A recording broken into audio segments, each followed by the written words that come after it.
Dzina la Atate ndi la Mwana ndi la Mzimu Woyera. Amen. Ambuye bwerani mudzandithandize. Ulemu ukhale kwa Atate ndi kwa Mwana ndi kwa Mzimu Woyera, monga panali poyamba, tsopano ndi masiku onse, ndi pa nthawi zosatha. Amen. Aleluya, aleluya, aleluya. Mavuto atha, nkhondo yapita, tsopano chipambano cha wopambana chapezeka. Lolani nyimbo yotamanda iyimbidwe. Aleluya, aleluya, aleluya, aleluya. Mmawa wa tsiku lachitatu anaukanso, wolemekezeka mu ulemerero akulamulira.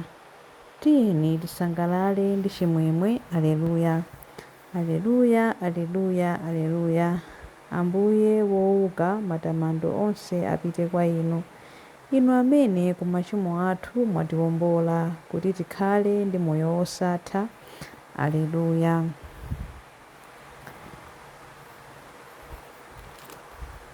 Chilimbi 1. Mwachimwemwe, mtendere wa Khristu udzadze m'mitima mwanu. Aleluya. Ndidasangalala pamene adandiwuza kuti tiyeni tipite ku nyumba yachauta. Mapazi athu akhala akuyima mkati mwa zipata zako, iwe Yerusalemu. Yerusalemu adamangidwa bwino, zigawo zake zonse zogwirizana pamodzi. Kumeneko kumapita mafuko onse, anthu ake achauta. Monga momwe adalamulira Israeli kuti akayamike dzina la chauta, kumeneko adayikako mipando yaufumu yoweruzira, mipando yake ya banja la Davide. Pemphererani mtendere wa Yerusalemu ponena kuti, anthu amene amakukonda iwe Yerusalemu, zinthu ziziwayendera bwino. Mtendere ukhale mkati mwa makoma ako, bata likhale m'nyumba zako zachifumu. Chifukwa cha abale anga ndi abwenzi anga, ndidzanena kuti mtendere ukhaledi mkati mwako. Chifukwa cha nyumba yachauta Mulungu wathu, ndidzakupemphera zabwino. Ulemu ukhale kwa Atate ndi kwa Mwana ndi kwa Mzimu Woyera, monga panali poyamba, tsopano ndi masiku onse, ndi pa nthawi zosatha. Amen. Mwachimwemwe, mtendere wa Khristu udzadze m'mitima mwanu. Aleluya. Chilimbi 2. Ndi magazi anu munatipulumutsa kuti tikhale ake a Mulungu. Aleluya. Ndikulirira inu chauta, ndili mdzenje lozama la mavuto. Ambuye imvani liwu langa, tcherani khutu kuti mumve kupempha kwanga. Inu chauta, mukadawerengera machimo, ndani akadakhala chilili wopanda mlandu. Ambuye, koma inu mumakhululukira, n'chifukwa chake timakulemekezani. Ndimayembekeza chithandizo cha chauta, ndimayembekeza ndi mtima wonse, ndipo ndimakhulupirira mawu ake. Mtima wanga umayembekeza chauta kupambana mmene alonda amayembekezera m'bandakucha. Iwe Israeli, khulupirira chauta. Paja chauta ndi wachikondi chosasinthika, ndi wokonzeka kupulumutsa. Adzawombola Israeli ku machimo ake onse. Ulemu ukhale kwa Atate ndi kwa Mwana ndi kwa Mzimu Woyera, monga panali poyamba, tsopano ndi masiku onse, ndi pa nthawi zosatha. Amen. M'magazi anu munatipulumutsa kuti tikhale ake Mulungu. Aleluya. Chilimbi 3. Kodi sikudali kofunika kuti Khristu asauke choncho, kuti potero alowe mu ulemerero wake? Aleluya. Iyeyu anali ndi umulungu chikhalire, komabe sadayese kuti kulingana ndi Mulungu ndi chinthu choti achigwiritsitse, koma adadzitsitsa kotheratu, pakudzitengera umphawi wa kapolo, ndi kukhala munthu wonga anthu onse. Ali munthu choncho adadzichepetsa, adakhala womvera mpaka imfa, imfa yake yapamtanda. Chifukwa cha chimenechi Mulungu adamukweza kopambana nampasa dzina lopambana dzina lina lililonse. Adachita zimenezi kuti pakumva dzina la Yesu zolengedwa zonse kumwamba, pansi pano ndi pansi pa dziko zidzagwade pansi mopembedza. Zonse zidzavomereze poyera kuti Yesu Khristu ndi Ambuye.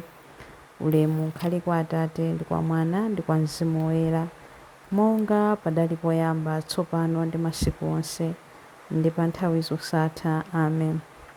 Kodi sikudali kofunika kuti Khristu asauke choncho, kuti potero alowe mu ulemerero wake? Aleluya. Mawu a Mulungu. Mawu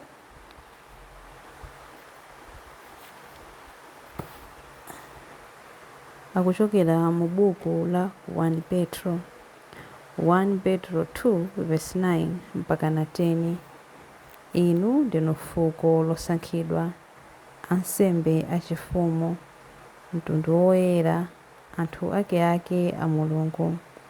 Adakusankhani kuti mukalalike ntchito zamphamvu za Iye amene adakuyitanani, kuti mutuluke mdima mukalowe mkuwala kwake kodabwitsa. Kale simunali anthu a Mulungu, koma tsopano ndinu anthu ake. Kale simudalandira chifundo, koma tsopano mwachilandira. Mawu a Ambuye. Tithokoze Mulungu. Chiyankho. Ophunzira ake adakondwa kwambiri. Aleluya, aleluya. Ophunzira ake adakondwa kwambiri. Aleluya, aleluya, pamene anaona Ambuye wouka. Aleluya, aleluya. Ulemu ukhale kwa Atate ndi kwa Mwana ndi kwa Mzimu Woyera. Ophunzira ake adakondwa kwambiri. Aleluya, aleluya. Chilimbi cha nyimbo ya Amayi Mariya.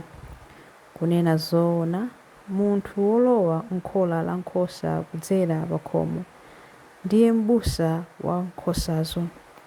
Akazitulutsa nkhosa zake zonse, amazitsogolera izo kumamutsatira, chifukwa zimadziwa mawu ake. Aleluya.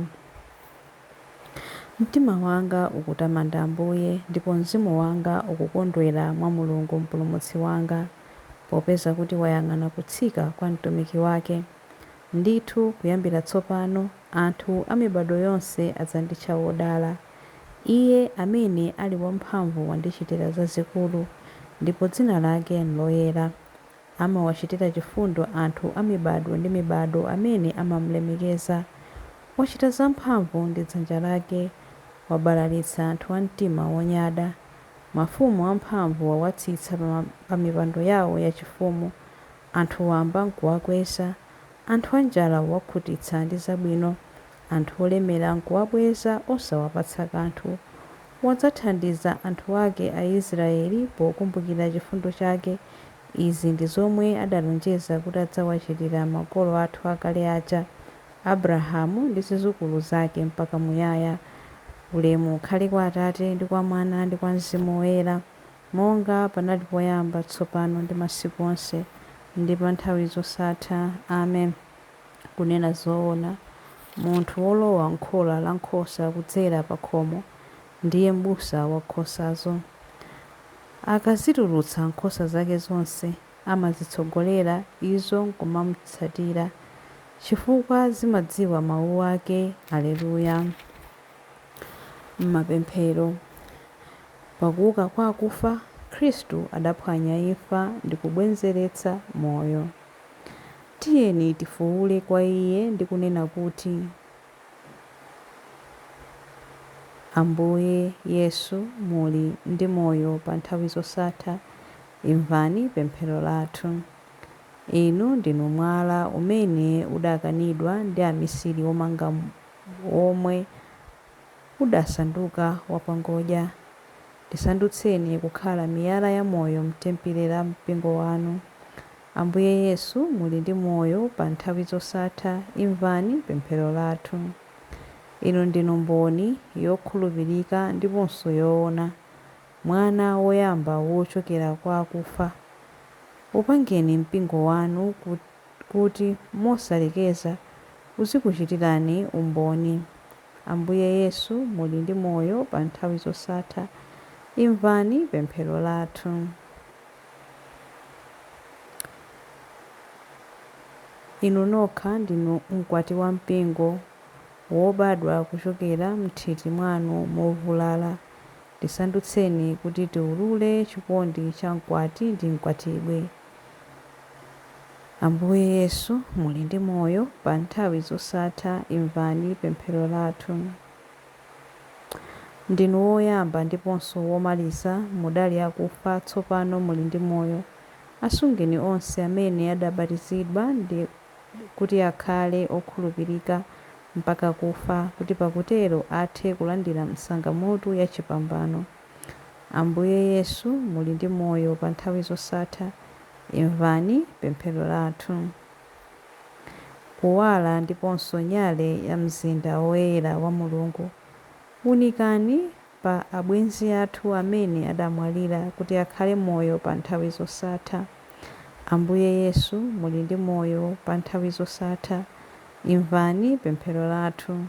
Ambuye Yesu, muli ndi moyo pa nthawi zosatha, imvani pemphero lathu pamene tikupemphera kuti: Atate athu muli kumwamba, dzina lanu liyeretsedwe, ufumu wanu udze, kufuna kwanu kuchitidwe monga kumwamba choncho pansi pano. Mutipatse ife lero chakudya chathu cha lero. Mutikhululukire ife zochimwa zathu monga ifenso takhululukira adani athu. Musatisiye ife m'chinyengo, koma mutipulumutse ife kwa zoyipa. Amen. Tipemphere. Mulungu wamphamvu zonse ndi wamuyaya, tipatseni mphamvu zatsopano kuchokera mukulimba mtima kwa Khristu m'busa wathu, ndipo mutitsogolere kukakumana ndi woyera kumwamba. Tikupempha izi kudzera mwa Ambuye athu Yesu Khristu, mwana wanu, amene ali ndi moyo ndi ufumu limodzi nanu ndi Mzimu Woyera, Mulungu tsopano ndi pa nthawi zosatha. Amen. Ambuye atidalitse, atiteteze ife ku zoyipa zonse ndi kutifikitsa ku moyo wosatha. Amen. Dzina la Atate ndi la Mwana ndi la Mzimu Woyera. Amen.